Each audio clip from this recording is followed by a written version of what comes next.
Welcome to Znky tutorial. Today we're going to learn how to convert a horizontal video into a vertical one, just like Instagram Reels or TikTok videos using Adobe Premiere Pro. Stick with me until the end to see the full process step by step. Alright, let's start. As you can see, our project is currently in 16:9 format, which means the video is horizontal. To change that, go to Sequence Settings. In this window, you can edit many settings such as frame rate and resolution. What we need to change is the resolution. Right now, it's set to 1920 by 1080. To make the video vertical, simply swap these values so it becomes 1080 by 1920.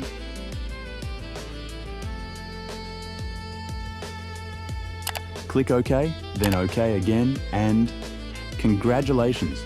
You've successfully converted your video to vertical format. Don't forget to share this tutorial with your friends who struggle with this problem. See you in the next video, and happy editing!